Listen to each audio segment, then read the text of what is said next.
Bonjour, aujourd'hui une vidéo un petit peu particulière, je vais vous faire un tuto qui va vous permettre de contrôler le développement de vos photos dans Lightroom à l'aide de vos doigts, ou plus précisément à l'aide d'un contrôleur MIDI. Pour ça, c'est très simple, il suffit de télécharger l'application MIDI to Lightroom et de l'installer sur votre ordinateur. Une fois l'application téléchargée, il faudra aller dans les réglages de sécurité d'OS X et d'autoriser l'ouverture des applications non signées par Apple, parce que bien sûr c'est une application non signée. Maintenant nous allons pouvoir installer le plugin dans Lightroom. Pour ça, rien de plus simple, on lance Lightroom, on va dans le menu Fichier, Gérer les modules externes, et puis on va tout simplement ajouter le petit module que l'on va aller chercher. Voilà, donc là moi j'ai désinstallé, je vous fais voir comment on fait. On va le chercher, on le sélectionne, on fait OK, et il est installé. Voilà, donc maintenant il ne nous reste plus qu'à lancer MIDI to LR, donc la petite application. Donc le voyant est vert, ça veut dire que vous êtes bien connecté et que tout se passe bien. Vous avez en dessous la liste des contrôles que moi j'ai déjà configurés. Donc à la première utilisation, elle sera donc vide. Pour configurer un bouton de votre contrôleur MIDI, c'est assez simple, il suffit de toucher l'un de ceux-ci, il apparaît tout de suite dans la liste et vous n'avez plus qu'à lui affecter une fonction.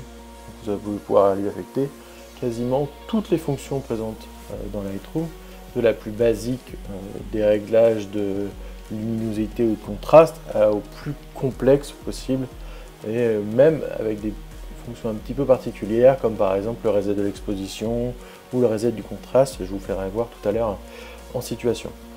Voilà, une fois que tout est configuré, vous pouvez sauvegarder dans un petit fichier de config l'intégralité des fonctions que vous avez programmées. Comme ça, en cas de plantage ou si vous êtes trompé, il suffira d'aller rechercher tout simplement le petit fichier de configuration et de le réimporter.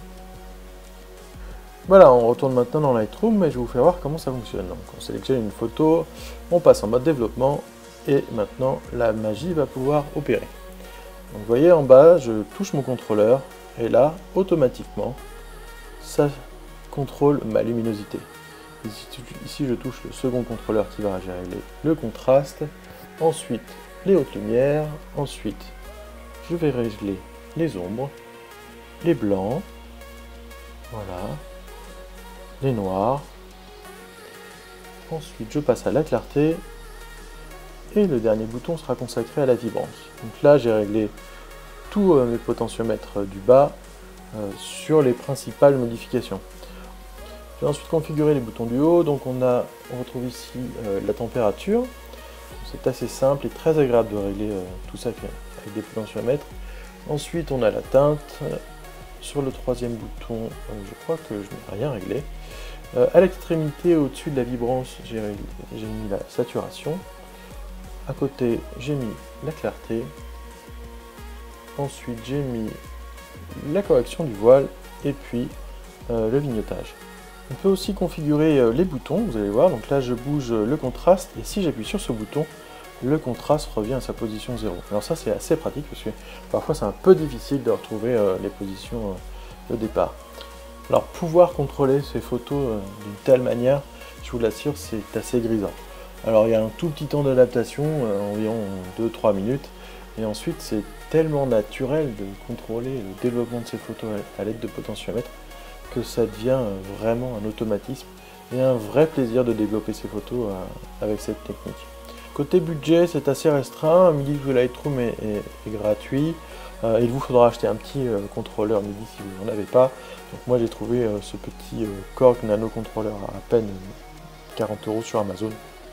C'est un tarif très raisonnable pour cette nouvelle manière de jouer avec vos photos.